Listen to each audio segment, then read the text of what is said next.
Pasalamatan natin ang ating Panginoon. Good morning po ngayong umaga na to. Bago ko po sabihin ang ating title message, meron muna akong bugtong na ibibigay sa inyo. Alam niyo po yung bugtong? Sino po nakakaalam ng bugtong? Riddle, di ba? Okay. Pakinggan niyo po ito ha. Isang bugtong lang po ito. Babasahin ko po muna sa English and then babasahin ko rin sa Tagalog. Malalaman niyo kung anong pamagat ng topic natin ngayong umaga na to. Of course, si Pert, alam na niya eh. Sa English, I never was, I am always to be, no one ever saw me, nor ever will, and yet I am the confidence of those who live and breathe. Who am I?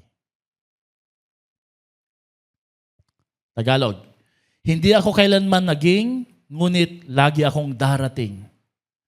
Wala pang nakakita sa akin at wala ring makakita kailanman.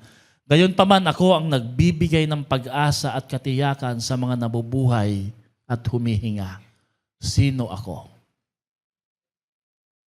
Diyos? Pwede? Si Lord, no? Sino po ako? Okay, class dismiss. Parang walang gusto sumagot eh. Ang sagot ay try. Ang mga kasagot pwede na umuwi. At matulog, mag-Netflix. No? Ang sagot po ay tomorrow. Tomorrow. I never was, I'm always to be. No one ever saw me, nor ever will, yet I am the confidence of those who live and breathe. What am I? Ako ang araw ng bukas. Ang ating pong pamagat sa topic ngayong umaga na to, kasunod po sa tema ng Christ is sufficient. How to see Christ's sufficiency for our tomorrow's worry. Paano ho ba natin titingnan, makikita ang kasapatan ng Diyos sa mga kabalisahan ng kinabukasan? Paano ho natin titingnan ang kasapatan ng Diyos, the right perspective, in line sa atin pong mga kabalisahan sa kinabukasan? Alin po ang mas nakakatakot? Alin po ang mas nagkukos sa ating mag-worry? Alin po ang nagkukos sa atin ng burden? Yesterday, today, or tomorrow? Yung totoo. Alin po ang mas nagkukos sa iyo ng worry, pag-aalala? Yung nangyari na kahapon, yung kasalukuyan mo ngayon, o yung mangyayari palang kinabukasan? Tomorrow. Tama po yun. Alam niyo kung bakit? Kasi tomorrow is unknown. Hindi mo alam. It is most terrifying kasi hindi mo pa nararanasan. Kahit nga po yung magaganda na plano magsiswimming, pupunta dito, may lakad kayo, meron pa rin konting kaba. And magkukos sa'yo para in a way ma-stress. Tingnan nyo to mga kapatid, no? Yesterday can be painful, but it is finished. Tapos na po yun kahit masakit yun, di ba? Diba? Iniwan ka niya okay lang, di ba? Yung mokong na yun, hayaan mo na yun, di ba? Masakit, pero tapos na yun. Sabi mo nga, tapos na. Yesterday has memories, but it has no new responsibilities. Hinarap mo na yun, di ba? Natakot ka man, nahiya ka man, pumalya ka man, nagkalat ka man, pero tapos na yun. Di ba? Naalala mo minsan, sumasagot ka sa recitation kung ano-anong pinagsasabi mo, tapos sa present, hiyang-hiya ka, ano ba naman yun? Pero at least na-relieve ka na. Kaya nga po, maganda lagi yung nauuna. Bakit? Pag nauna ka, kahit may magkamali ka, at least tapos na. Hindi ka nakakabahan. Today can be stressful, but it's manageable. Kasi alam mo visible ang problema.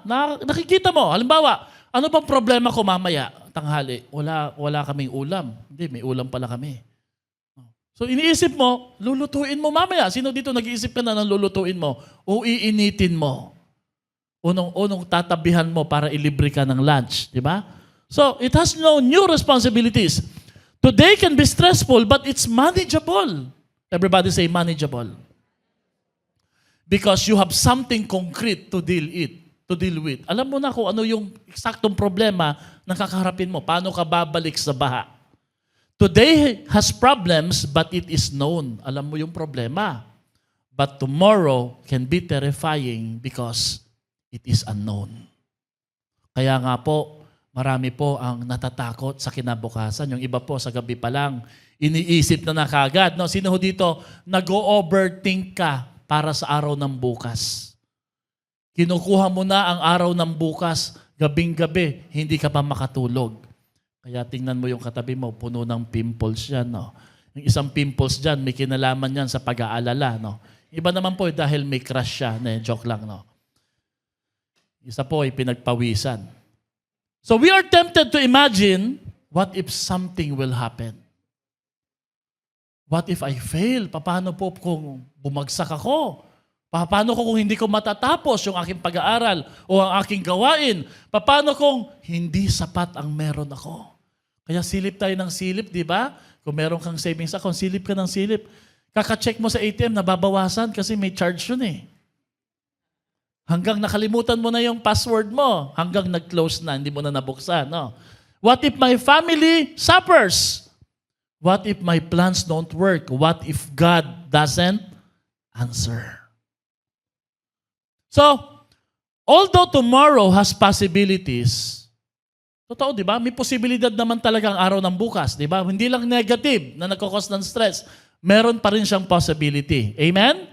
Pwede pong may opportunity, pero ito yung problema. Ayon sa verse na babasahin natin, worry fills those possibilities with fears. Dinadaig natin ng ating pag-aalala ang mga posibilidad na pwedeng mangyari kinabukasan. Kaya medyo mabigat to. Diba? Kahit alam mo na pwedeng may mangyaring maganda, pero nadadaig siya ng pag-aalala. Basahin nga po natin ito ng sabay-sabay yung susunod. Maraming posibilidad ang bukas, pero kapag pinasok ito ang mga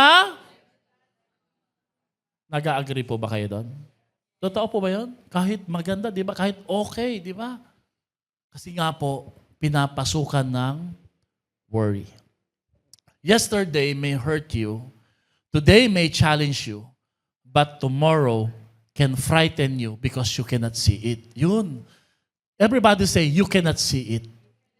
Kaya ngayong umaga na to, ang trabaho po ni Pastor, ituro po sa atin ni Lord, through me, kung paano tayo magkakaroon ng tamang pagtingin o pananaw sa ngayon, pangkasalukuyan, kinabukasan, at sa ating Diyos.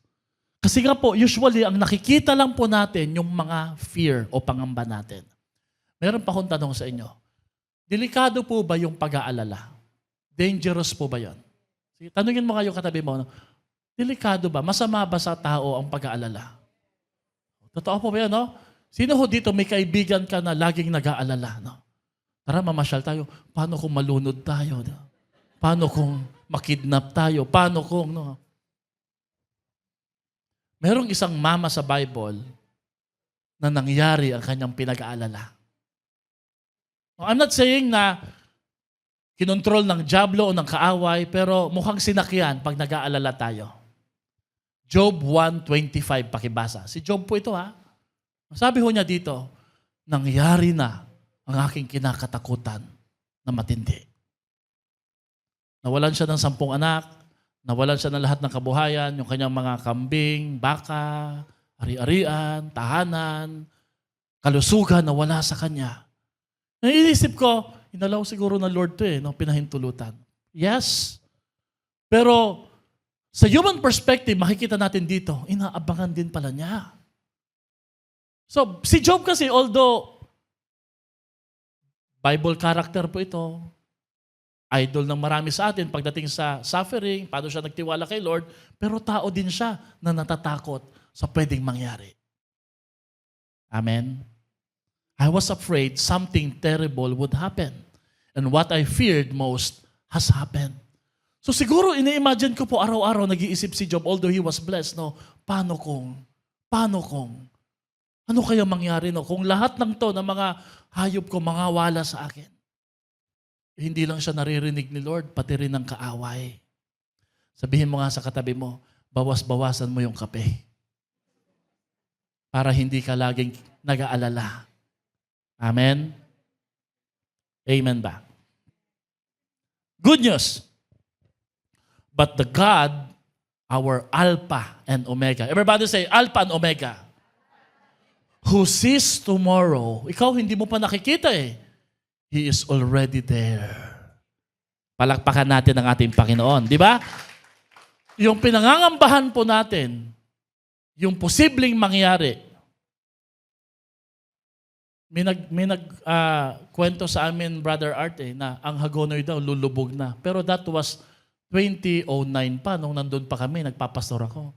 Sabi ko, alis na tayo dito. Kaya umalis kami. Hindi, joke lang. Hindi, nilagay talaga kami ni Lord. Pero naririnig ko na po yun na darating din yung time, ang Hagonoy, talagang palubog na. Pero noon pa po yun. Hindi po natin alam na ganito pala po ibig sabihin na itsura po. Dahil din po syempre sa mga flood control ghost project. Pero yung mga taga-Hagonoy, huwag kayong matakot. Bakit? Nakikita lang po ng tao yung posibilidad, pero ang Diyos nakita na po niya at hindi kayo niya iiwan ni pababayaan man. Sino dito naniniwala mas maganda ang paningin ng Diyos kaysa sa paningin natin? Alam niyo po ba kung anong ibig sabihin ng salitang tomorrow? Everybody say tomorrow. Sino dito mahilig pumunta ng tomorrow? Tomorrow coffee. Ang salitang tomorrow ay dalawang salita. Tomorgen, tomorrow, or morrow. Ang salitang to, ibig sabihin toward, sabihin mo nga po, papunta. So, ang salitang morrow naman, morning or the following day. Kaya pag pinagdugtong po yung tomorgen sa tomorrow, ibig sabihin po niyan is morning or the following day on the morning that is to come or simply the coming day. So, sa simpleng salita, anong tawag po sa ngayon? Anong tawag ngayon? Today. Ang tomorrow is the next today. It's the next today, pero hindi mo pa dapat pinupuntahan. Okay. Nung pinag-aaralan ko po yung topic na to, saglit lang po sino ho dito nag-aalala ka sa araw ng bukas? Yung totoo lang po, be honest, nag-aaral ka sa araw ng bukas. Okay. Ayan, gagraduate pa po ba ako? Slim pa rin ba ako? O slim pat na ako? No? Maganda pa rin ba ako? Malakas pa rin ba ako? No? Tinanong ko po yung sarili ko, bakit nga ba tayo nag-aalala sa araw ng bukas? No? Tayo po ba yung papunta sa araw ng bukas o yung bukas ang papunta sa atin? Have you asked that question? No? Are we coming to tomorrow? Kaya tayo natatakot? O yung tomorrow yung papunta sa atin? So imagine niyo po yung perspective na yun, yung time illustration na yan. Kaya pa tayo kinakabahan kasi pupunta tayo sa isang araw o kinabukasan na wala tayong idea. O mas nakakatakot isipin na yung kinabukasan, yung papunta sa atin. Okay. Palagay nyo po, alin dyan yung tama? O alin dyan yung naiintindihan natin? Wala po akong naiintindihan pa sa sinabi nyo . Okay. From our human perspective, tomorrow is coming to us. Bilang tao, ang kinabukasan po ang papunta sa atin. Tama? Agree po ba kayo doon? Pero from the perspective of human as a traveler, kasi naglalakbay tayo, hindi tayo pwedeng huminto, di ba? Tuloy-tuloy pa rin tayo, di ba? We are moving toward tomorrow. Amen? So pareho. We are moving from today to tomorrow or another tomorrow. Now, ang problema po dito, pag hindi natin na-manage yung question that are we moving to tomorrow or is tomorrow moving to us, pwede tayong magkaroon ng anxiety o pangamba. Everybody say anxiety. Pero particularly, ang tawag po sa anxiety na to ay anticipatory anxiety. Anticipatory anxiety is the fear of the future events. Yung hindi pa nangyayari. This is the difficulty of being comfortable when you don't know what will happen. Ang problema ho dito, pag ito po'y tumama na po sa atin, kahit gaano kasarap ang pagkain sa kasalukuyan, gaano kaganda ang event, gaano kaganda ang nature, pwedeng hindi mo ma-enjoy. Bakit? Nag-aalala ka. Iniisip mo na kagad, paano bukas? Kaya pala sabi sa Bible, huwag niyong alalahanin ang araw ng bukas. Sabihin mo nga yan sa katabi mo, huwag mo munang alalahanin ang araw ng bukas. Sapat. Everybody say sapat ang mga problema para sa araw na ito. So, the principle is, we are moving toward tomorrow, but, ganda na ito, no? Tomorrow is not moving ahead of God. It may be moving ahead of you, but rest assured, hindi niya pwedeng unahan ang ating Diyos. Come on, amen?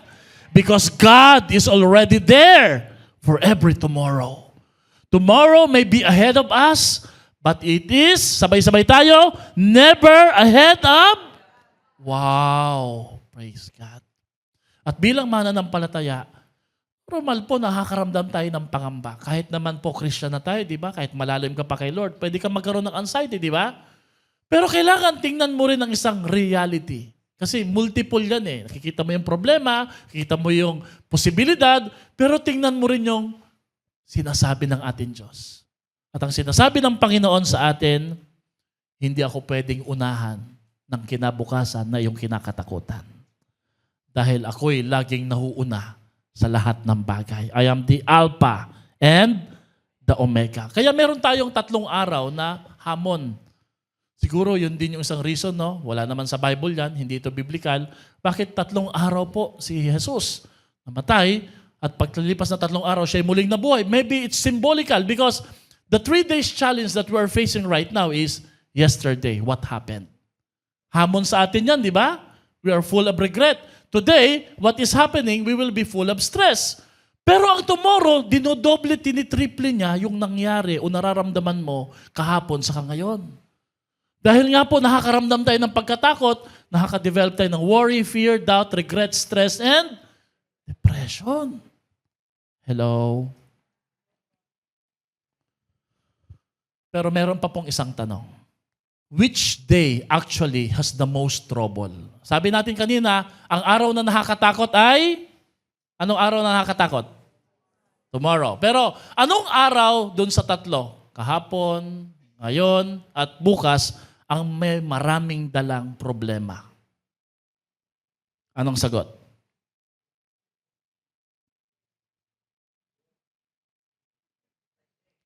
Ha? Today? Sino nagsasabing today? Taas kamay. Yung iba, ayaw magtaas ng nakakalahati lang para safe talaga sila. Di ba? Sino nagsasabing kahapon? Taas kamay. Yan. Sino nagsasabing kinabukasan? Taas kamay. Wala. Okay. Sabi ni Jesus, hayaan natin ang Bible na magsalita, Matthew 6:34, sufficient for the day is its own trouble. So ang sagot po, today has actual, real, tangible, and existing trouble. Yesterday, trouble is finished. And tomorrow's trouble is not yet there. Everybody say, not yet there. So ano po mas matinding araw na maraming problema? Bakit? Ito sagot. But worry does something strange. Tingnan nyo kung anong ginagawa ng worry. Ito talaga si worry, no? It takes tomorrow's imaginary trouble and makes us experience it today. Yun yung challenge, di ba? Kasi nga, today has actual tangible trouble existing. Yesterday's trouble is finished na. And tomorrow's trouble is not yet there. Pero ang ginagawa ng worry, kahit ngayon ka pa lang nabubuhay, wala pa yung araw ng bukas, kinukuha mo na yung problema na pangbukas. Tama ba? That's why tomorrow can become the most stressful. So we suffer today. Everybody say today. For something that hasn't happened yet. Yan, mabuti na lang, no? May life groups. may pastor, may life group leaders, may church, may Bible. Kasi kung wala pa, sobra pong depressing ang buhay. Amen? Sabi mo nga sa katabi mo, relax ka lang, relax. Relax. Relax, relax ha. Sabi mo, ano iniisip mo? Sige, sabi mo sa kanya. Minsan, yun yung madalas naming tanong ni Pastora lagi. Ano iniisip mo? Ano iniisip natin, di ba? So the real deal, worry makes us suffer a future problem in the present.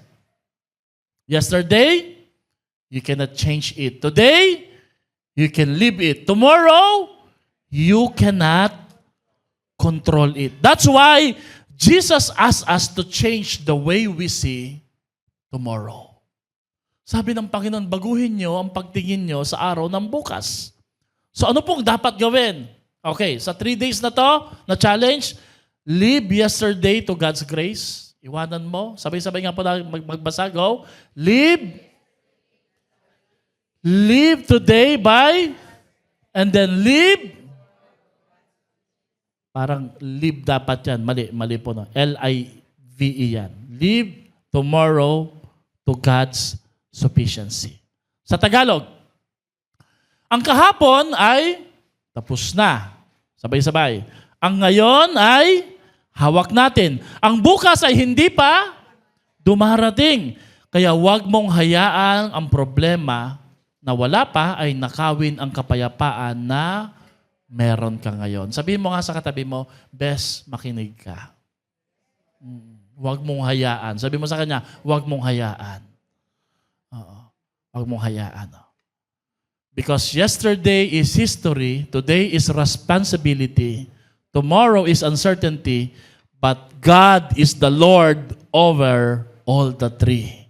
Hindi nagbabago. Siya po ang Diyos ng kahapon, ngayon, at kinabukasan. Kaya pwede natin pagkatiwalaan ang kanyang sufficiency. Palakpakan natin ang ating Panginoon. Hindi man natin alam kung ano ang dala ng bukas, pero alam natin kung sino ang kasama natin sa araw ng bukas. Sino ba kasama natin? Si Lord. Hindi niya tayo iiwan ni pababayaan man. Amen? Amen?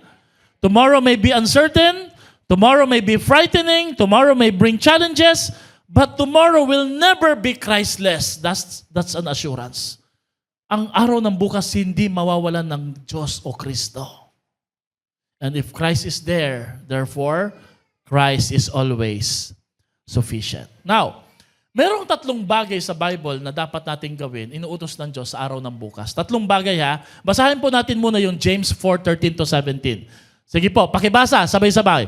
Now, listen, you who say, today or tomorrow, we will go to this or that city, spend the year there, carry on business, and make.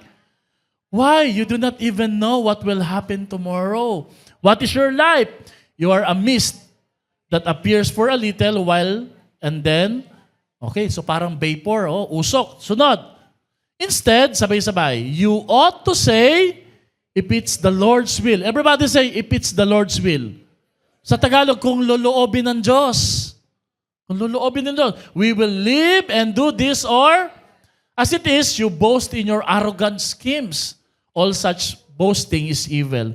If anyone then knows the good they ought to do and doesn't do it, it is sin for them. So very quickly, ano pong pinapagawa ng Diyos sa atin sa araw ng bukas? Number 1, huwag mong ipagmayabang. Do not boast about tomorrow. Huwag mong sabihin, huwag ka muna mamaalam sa mga kaibigan mo, alis na ako, mag-abroad na ako. Alis na ako, punta kaming Boracay, baka mapunta ka lang Boracay. So, sabi mo nga sa katabi mo, huwag magmayabang. Huwag mong ipagmayabang araw ng bukas. Amen? Pangalawa, do not worry about tomorrow. Huwag ipag-alala. So, hindi lang dapat hindi ipinagmamayabang, huwag mo ring ipag-alala. Bakit? Kasi nga po, nandun ang ating Diyos. Hindi niya tayo pababayaan. May mga delay man, may mga nangyari man na hindi natin gusto, pero ang Lord pa rin po ang in control. Amen ba? Palakpakan niya po natin ang Panginoon. In control siya, di ba? At pangatlo, huwag ipagpabukas o ipagpaliban ang pwede nang magawa ngayon. Kaya ang tomorrow nagkukos ng matinding worry kasi minsan yung mga task ngayon na pwede mo nang gawin, pinagpapabukas mo pa. Say amen ng mga estudyante. Sino ho dito maraming cramming na mga requirements? Ayan, di ba?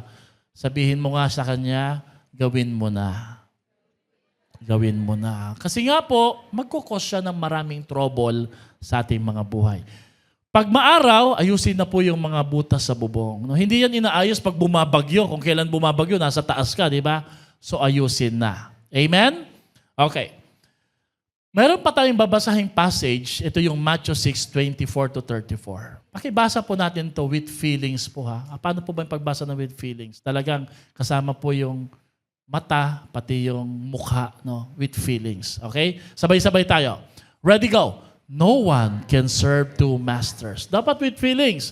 For either he will hate the one and love the other, or else he will be loyal to the one and sabihin mo sa katabi mo, you cannot serve God and money. Hindi yan mamon, tinapay ha. Money yan. Okay, monde. Hindi yan monde, pera yan. Next verse. Therefore, I say to you, do not worry about your life, what you will eat, or what you will drink, nor about your body, what you will put on. Is not life more than food and the body more than clothing? Look at the birds of the air. Sabi mo nga sa katabi mo, tinan mo mga ibon sa parang, di ba? Mga ibon. For they neither sow nor gather into barns, yet your heavenly Father feeds them. Are you not of more valuable than they? Pakisabi sa katabi mo, hindi ba't mas mahalaga ka pa sa mga ibon? Wow, di ba, no? Which of you, by worrying, can add 1 cubit to his stature? Oo nga naman, no? Next slide. So why do you worry about clothing? Consider the lilies of the field, mga bulaklak. How they grow, they neither toil nor spin. And yet I say to you that even Solomon in all his glory was not arrayed like one of these. Hindi niya na-experience yun.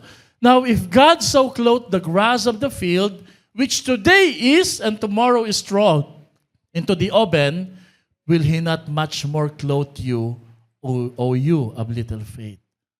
Therefore, do not worry, saying, what shall we eat? Or what shall we drink? Or what shall we wear? For after all these things the Gentiles seek. Your heavenly Father knows that you need all these things. Sabay-sabay. Your heavenly Father knows that you need all these things. But seek first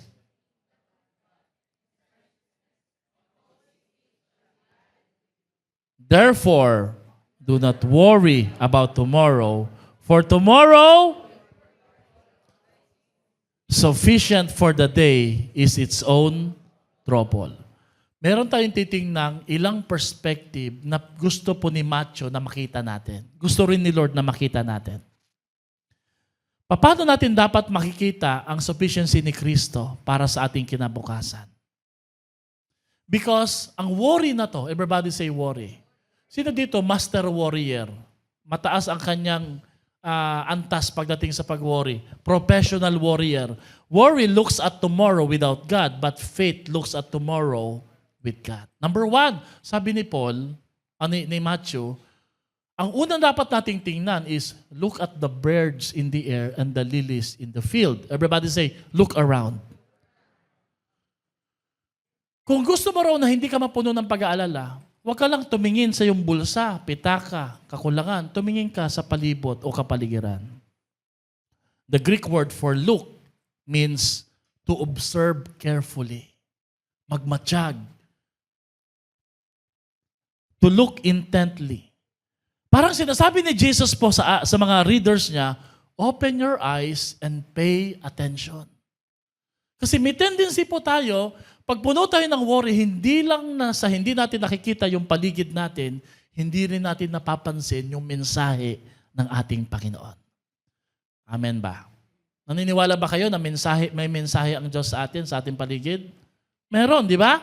Okay. Ang una niyang mensahe ay dala-dala ng mga ibon. Everybody say, ibon. Oh, ibon. Ang mga ibon, sabi po sa Bible, hindi sila nagtatanim, hindi rin sila nag-harvest. May nakita na po ba kayong ibon nakasakay sa landmaster? Siya nagdadrive. No? Si Tweety Bird ba yun? No? O di kaya nagtatanim? Wala, di ba? Pero sabi po ni Matthew, hindi man sila nagtatanim, hindi sila nag-harvest, yet God feeds them. Tas bigla ho niyang dinugtong yung tanong, hindi ba't mas mahalaga kayo kesa sa mga ibon? Let's just respond to it. Let's say, Amen. Now, ang point po ni Matthew, hindi po niya sinasabi na ang mga ibon, tamad yan. Nagtatrabaho din po mga ibon. Sabihin mo nga sa katabi mo, kung yung ibon niya nagtatrabaho di ba? Dapat nagtatrabaho din tayo. Tama ba? Oo. May woodpecker. May maya. Di ba? So, ang mga ibon, hindi po sinasabi ni Matthew dito, hindi sila nagtatrabaho. Kasi po ang mga ibon, they build, they search, they gather, they feed their young. Tama ba? Pero ang point ni Matthew dito is this, that although birds work, they work without worrying whether God will provide or not. Kasi alam nila, God will provide talaga. So bagamat nagtatrabaho sila, hindi nila dinadala ang responsibilidad sa kanilang mga balikat lamang. Ano po ang bird principle na pwede natin matutunan dito? Faith does not eliminate responsibility. Tandaan nyo, hindi sinasabing huwag magtrabaho. Faith eliminates the illusion that everything depends on you. Paano na lang kami pag huminto ako, pag natigil kami? Sabi ni Lord, huwag ganon. Sabihin mo nga sa katabi mo, huwag ganon. Hindi yan nakadepende sa'yo, nakadepende yan sa ating Diyos. At ginamit po niya ang mga maliliit na nilalang na to, kagaya ng mga ibon. You work. Taas nga pong kamay dito yung mga breadwinner, yung mga nagtatrabaho, mga ama ng tahanan. Taas ang kamay yung mga nagtatrabaho na ama ng tahanan. Konti lang nagtatrabaho ang ama ng tahanan dito. Iba, anong ginagawa? Sa cellphone? Joke lang, di ba? Okay. You work, pero it is God who provides. Kaya napansin mo yung sweldo mo, minamagic ni Lord yan, sumasakto yan. Di ba? Kaya yung mga tatay, parang mga kabalyero yan. Alam niyo, sabihin ng kabalyero, hugot ng hugot. Di ba? Papahingi, hugot. Pansin mo, hindi na ubusan ng hinuhugot. Hanggang dito yata yung ng tatay na yan. Kasi si Lord ang nagdadagdag niyan. Sa kakarampot na meron ka, dahil may Diyos ka, hindi ka pinagkukulang ng ating Panginoon. Naranasan po namin yan noong pandemic. Kala ko wala na akong pera. Pero tuwing bubuksan ko yung bag ko, minsan naiyak na ako, Lord, alam ko na kasi. Pero magugulat ko, meron pa pala. Amazingly, the Lord miraculously provide for all our needs. You plan, but it is God who provides. You prepare, but it is God who provides. Kasi even our best plan and best preparation, wala pa rin yan pagdating po sa plano at kung paano mag-prepare ang ating Panginoon. Tama ba? You plant, but it is God who gives the growth. Notice, hindi po tinanong ng Panginoon sa mga disciples na, mas magaling pa ba kayo sa mga ibon? Hindi po niya pinag-uusapan dito yung skills. Bagkus ang ginamit po niyang line of argument is value. Everybody say value. Are you not more valuable than the birds? Bakit? Tanungin niyo ako bakit.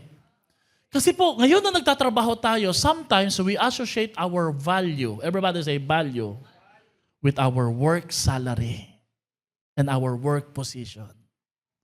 Kala natin pag tayo po ay nakaupo sa isang mataas na upuan, ano po yung isipin ng mataas na upuan? Lifeguard, mataas ang upuan.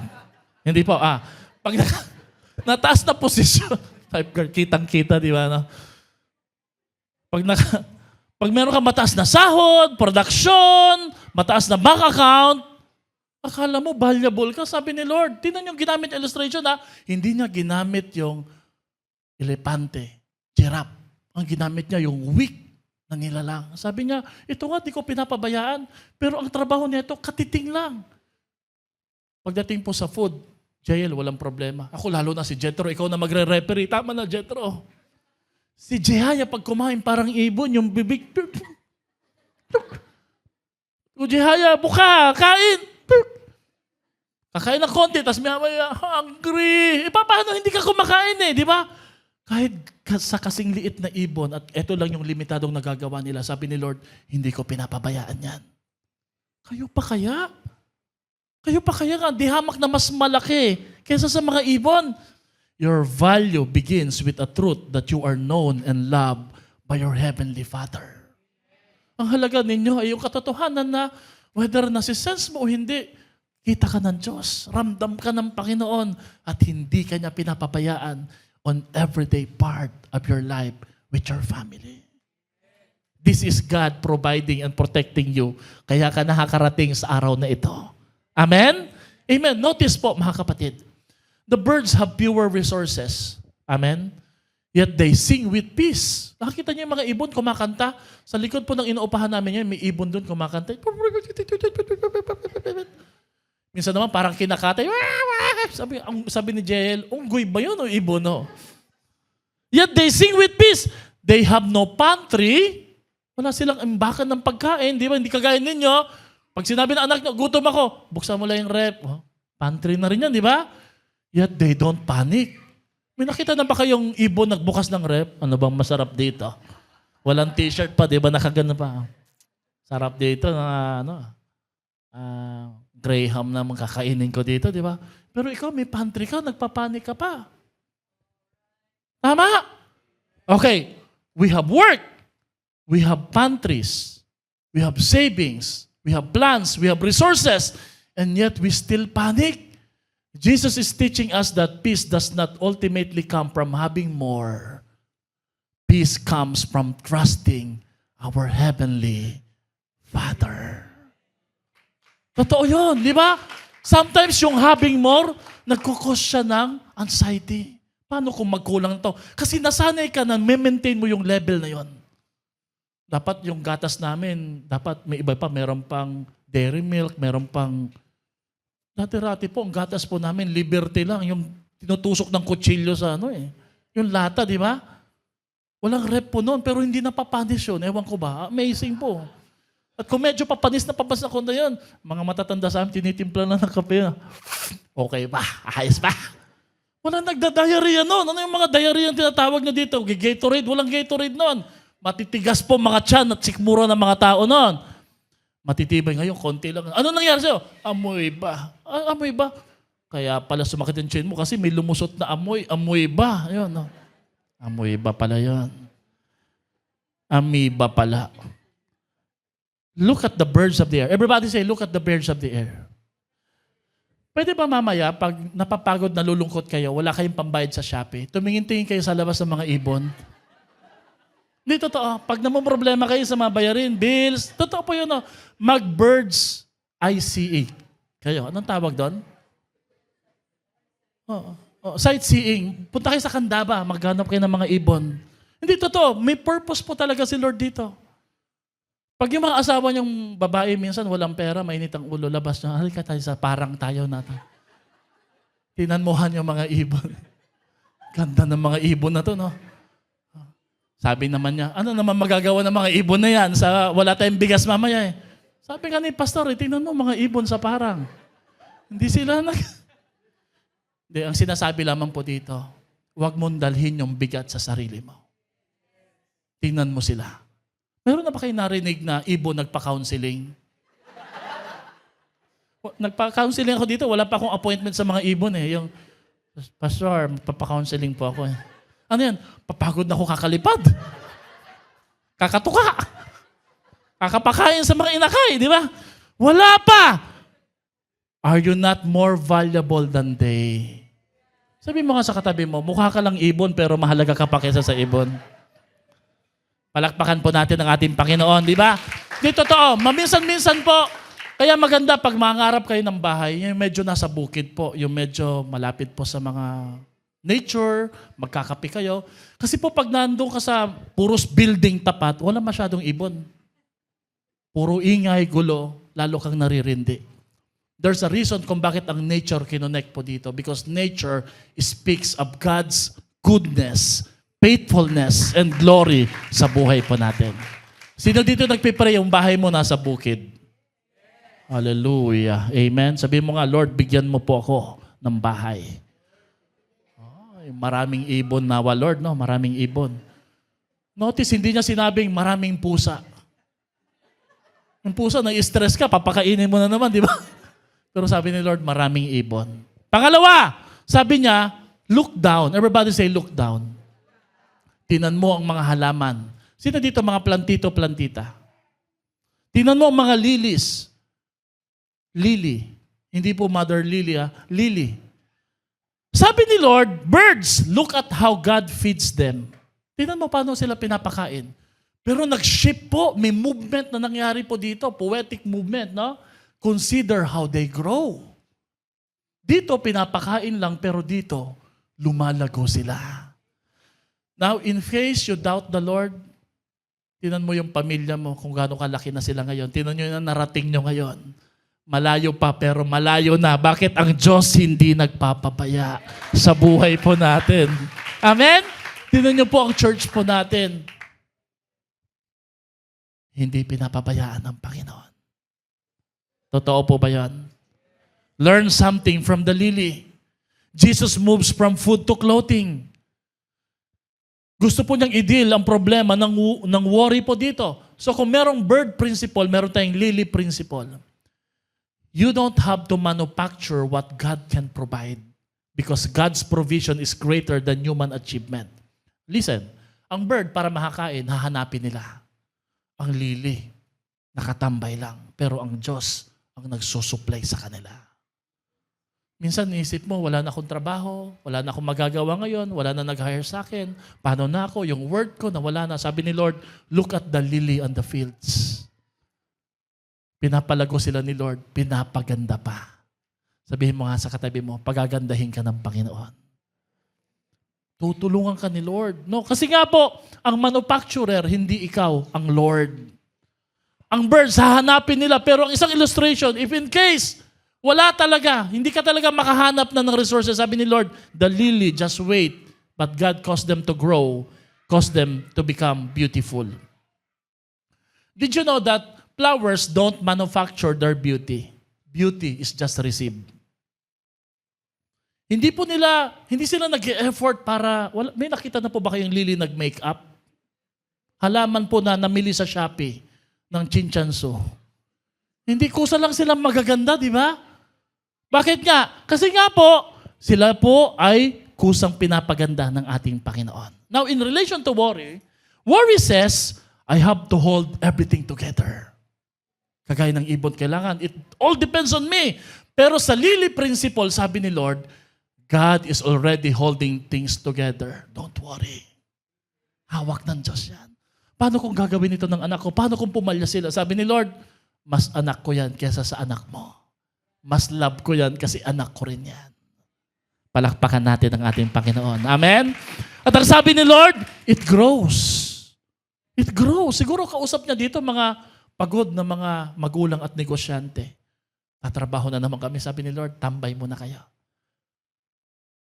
Kaya kanina, mga asawa dadalhin sa parang para sa mga ibon. Ngayon, mga misis, dalhin niyo yung mga asawa niyong lalaki sa mga halamanan. Yun. Papakita niyo sa kanila, pinapalago sila. The flowers grow. Everybody say grow. What do you observe with the word grow? Growth takes time. Hindi mo pwedeng madaliin ang plano at probisyon ng ating Diyos. Sa world na fast-paced, everything depends on you. It's all about instant. Dapat may instant na provision dito. Ang tinuturo ng Diyos sa atin dito sa Lily, just relax, pause, sela. Because growth and provision will take time. We worry because we want immediate answer, immediate provision, immediate healing, immediate blessings and breakthrough. But Jesus says, consider how they grow. Because God is working while we are waiting.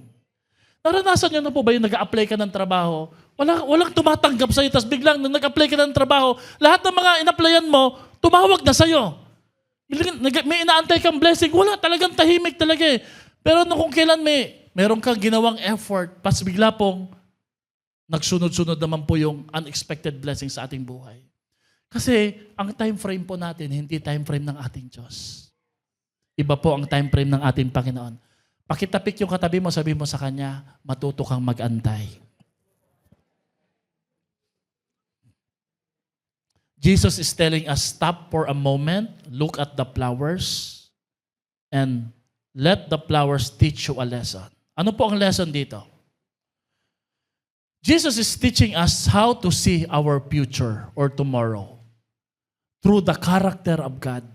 Anong character ni God kanina? I will provide.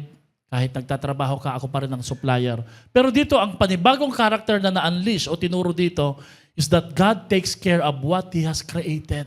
Sino ang lumikha sa lili? Si Lord. Nilikha ka ba ni Lord?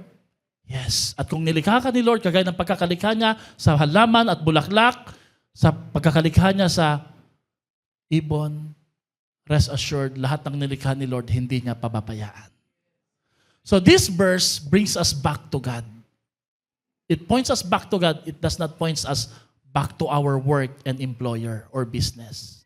Pabalik sa trabaho o pabalik sa kabutihan ng ating Panginoon. Matthew 6:30 says, will He not much more clothe you o you of little faith? No. Nagkaroon po si Matthew dito, mabilisan lang po, ng tinatawag nating reverse or double argument. Ito po yung observation ko dito. Bakit reverse or double argument? Kasi sa birds, nagsimula po siya sa less value to more value.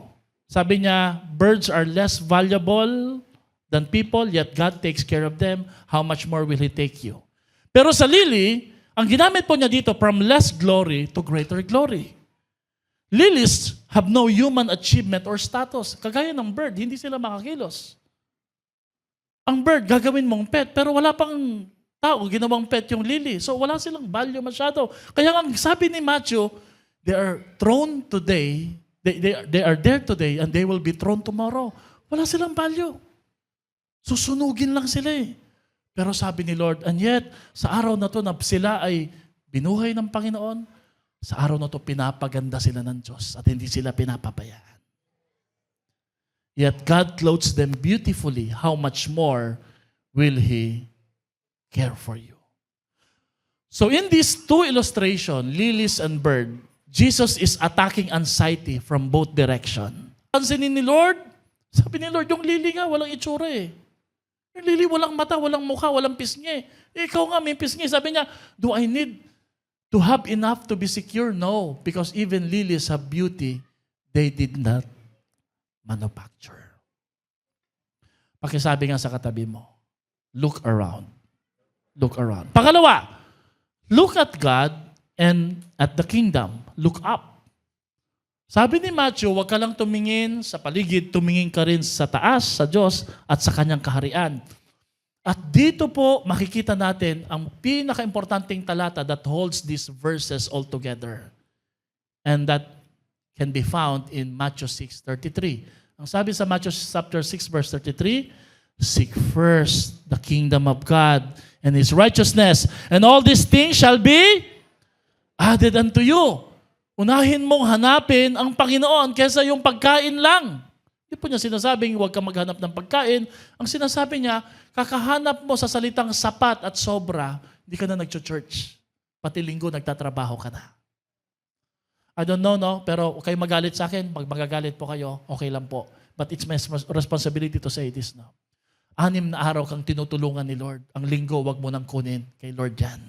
Ibigay mo sa Diyos yan. Kasi hindi ikaw ang in charge. At pag ginagamit mo ang araw ng pamamahinga para kay Lord, pinapakita mo sa Kanya na, Lord, ako yung in charge kahit wala ka. Kahit sabihin mo, nagpipray naman ako, Lord. Lahat naman to ginagawa ko para kay Lord. Sabi niya, but you don't have time to search and seek the kingdom. Can I just say this? Sunday is non-negotiable. Hindi mo dapat ginagamit yan para mamasyal, bumuo ng gathering. Kung meron man, after. Why? 6 na araw. Hindi pa sapat sa iyo yun. Binigay ni Lord sa iyo yun. And then yung araw para kay Lord. Because God is teaching this, yung source ng worry natin. Saan nag-source ng worry? Pumunta ka sa reunion, pumunta ka sa gathering, pag uwi mo, visit ka. Bakit? Kaklase ko, mas maganda pa kaysa sa akin. Yun, nagyabangan sila ng mga trabaho nila. Ito daw sila, ganyan yan. Ako, syempre, nahiya ako eh. Punta ka sa SM, masaya ka sa loob. Yeah, paglabas, pagod ka. Nahuhutan ka ng mga pera, di ba? Mga anak mo. Kasi inuuna mo ang mundo kaysa kay Lord. Si pastor, masyadong strict. No? Hindi po, namamasyal din po ako eh. Hindi linggo. Huwag mong kunin yung linggo. Amen? Kasi pag kinuha mo yung linggo, para mong sinasabi, Lord, ako in charge sa buhay na to.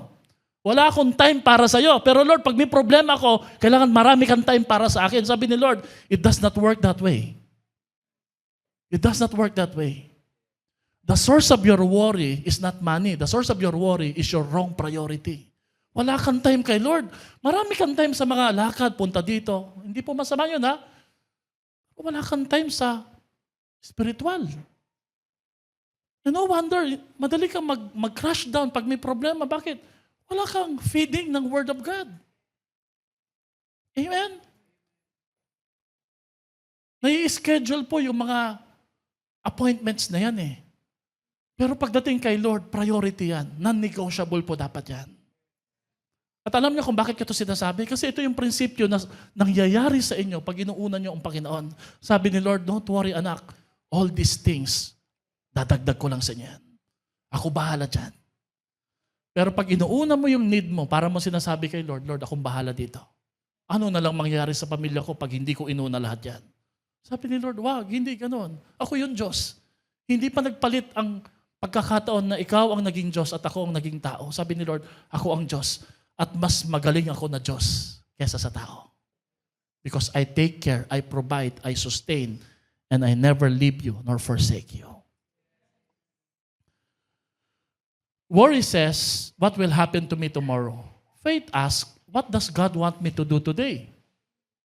Worry says, what if? God says, God is. Worry asks, what will I eat? Jesus says, seek first the kingdom. Unahin mo siya.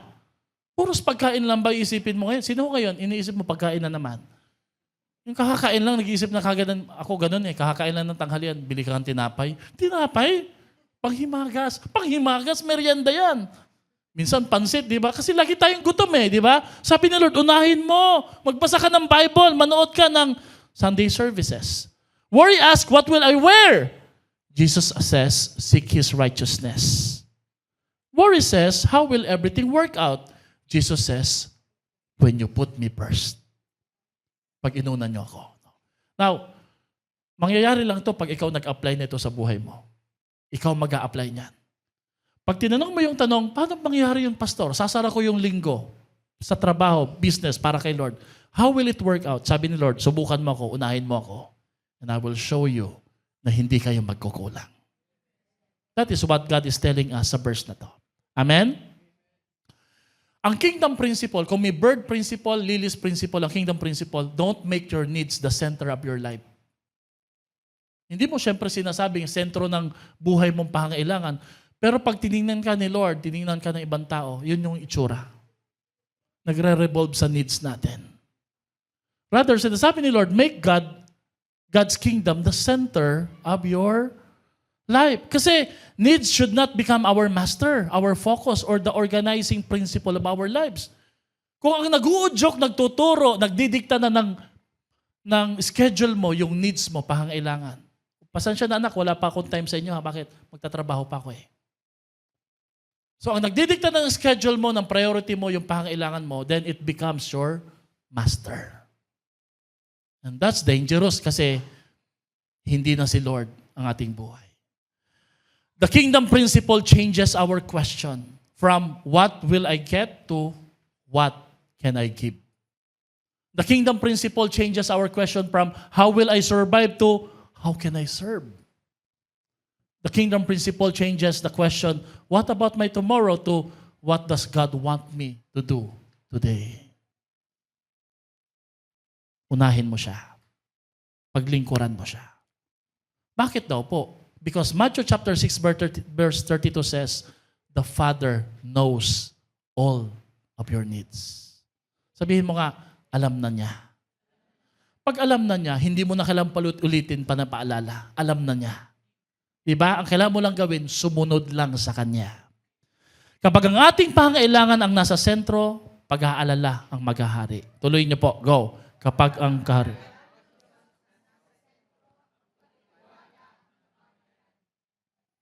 Kapag ang Diyos ang ating prioridad, hindi nga sinabi ni Lord na hanapin ko lahat ng mga yan, lahat ng pangailangan mo. Sabi ni Lord, lahat yan, dinadagdag ko lang yan. Ibig sabihin, naka-stack up lang sa supply ng ating Panginoon. Sino dito ngayong umaga na to? You believe na It's easy and it's not difficult for God to provide what you need right now and for the tomorrow. Can you just say amen to that now? Hindi mo kailangan pagpilitan, i-struggle, na Lord, ibigay mo to kasi para kay Lord, madali lang ito para sa Kanya. Idaragdag lang niya ito. Look around at the birds and the lilies. Look at God and His kingdom. Seek Him first. Number 3, look at your heart. Dito nagsisimula ang problema. Look at your heart. Sabi mo nga, look within. Because no one can serve two masters. He will hate the one, love the other. Despise the one and despise the other. Ano po ang connection ng tomorrow sa puso ng tao? Everybody say puso. Tomorrow is a problem of addition. Adding more worries of tomorrow for today. Nagdadagdag ka ng problema, may problema ka na ngayon, yung problema sa pangkinabukasan, dinadala mo ngayon. So problema siya ng addition. So therefore, ang problema pala natin, hindi po subtraction, yung the lack of all things. Kulang ako ng ganito, kulang ako ng ganun. Ang problema talaga natin, dagdag tayo ng dagdag. Ng worry at isipin sa buhay.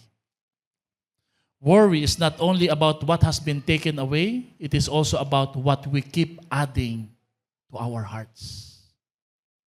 Kasi the heart never content. Hindi nakokontento.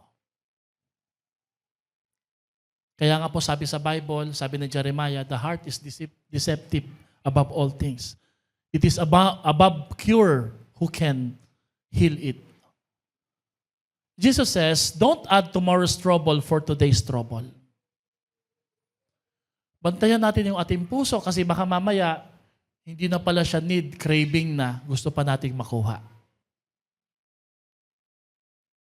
At kapag ka nagdadagdag tayo, gadget, material things na pwede mo namang mabayaran pero magkukos ng worry sa'yo, it will add another burden for your today.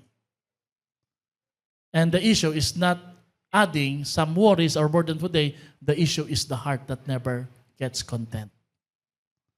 Because the fear and worries of tomorrow is the culprit. Ano yung sabi ng culprit? Salarin. Of the wrong focus of our hearts in the past and in the present. Dahil po ito sa kagustuhan po na makuha lahat.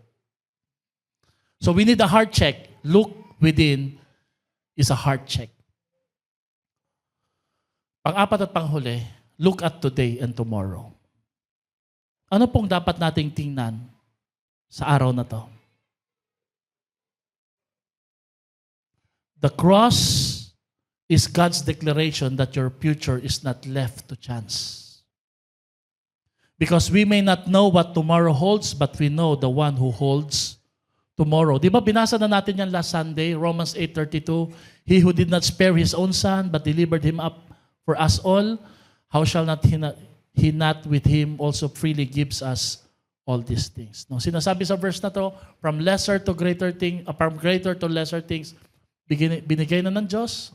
Alam niyo, di ba, ulitin niya natin, if God gave His best, ready, go. If God, He will the rest. So, ang way ng pag-deal ng today at tomorrow, binigay na ng Diyos ang pinaka-the best.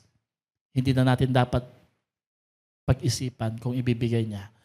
You don't have today's strength for tomorrow because tomorrow has not arrived yet. When tomorrow comes, sabihin mo nga, bukas na lang. Because God's grace will already be there. Magugulat ka, di ba? Yung poproblemahin mo bukas, dahil inuna mo siya ngayon, bukas, sapat yung grasya ng Lord, magagawa, maayos, masosolve mo yan sa tulong ng ating Panginoon.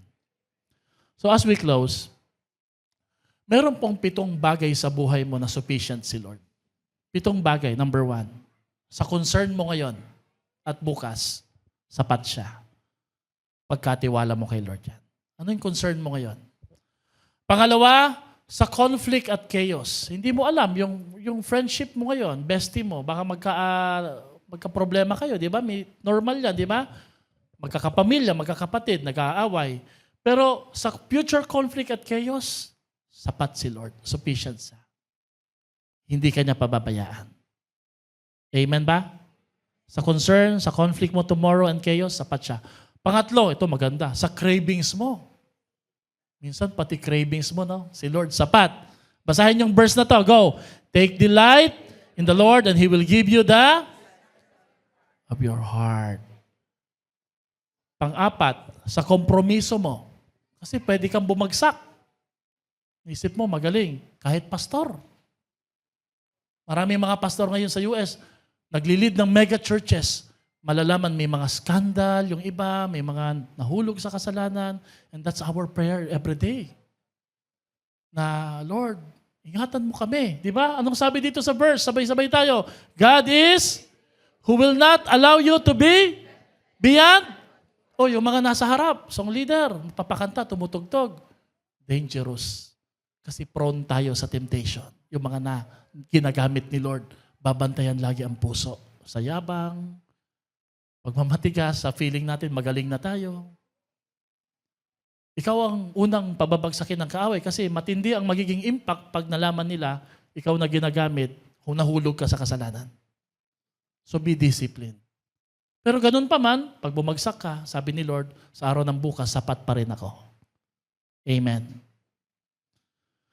Sa ating confusion tomorrow, trust Him. Ngayon, hindi ka confused. Tingnan mo kayo katabi mo, confused ba yan? Hindi, Pastor. Ayos na ayos, hindi ba? Pero may time nadidepress tayo. Amen? May time di ka makausap. Baka bukas yun, sa susunod na araw, hindi mo alam yung problema, hindi mo kayang dalhin. So we're here not just as pastor and counselor, we're here to say, sapat si Lord kahit sa mga panahon na hindi mo naiintindihan yung sitwasyon o nangyayari sa iyong buhay. Trust in the Lord with all your heart and lean not on your own understanding. Hindi ka niya pababayaan. Tutulungan ka pa rin ng Panginoon. Pang-anim, yung mga commitment mo sa Panginoon.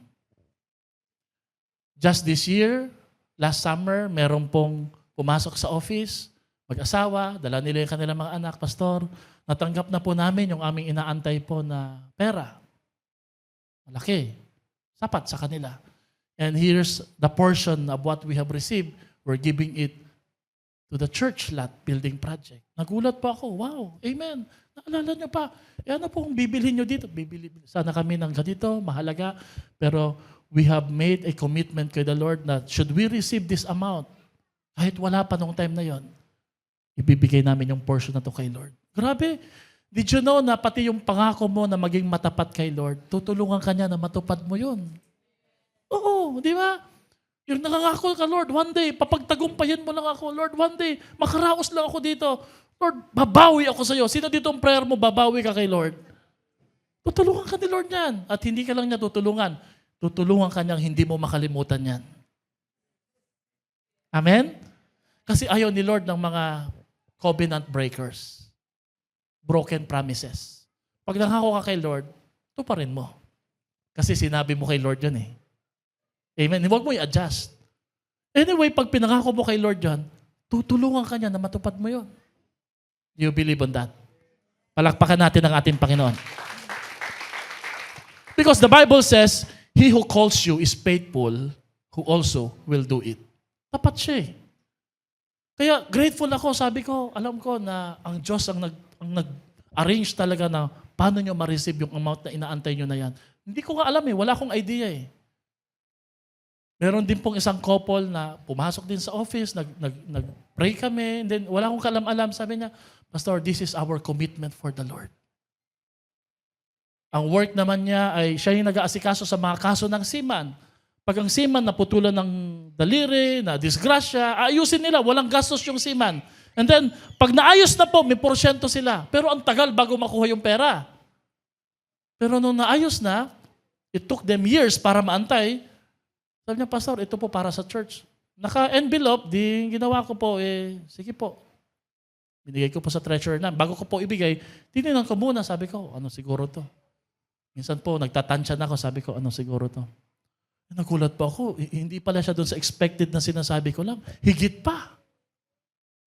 So napatanong ako, hindi naman sila sobrang yaman na yaman. How were they able to do it? The Lord helped them fulfill their commitment as they have promised for tomorrow. Ganun katapat ang Diyos, di ba? Amen? At panghuli, pangpito, God will help us to fulfill our calling and conviction for tomorrow.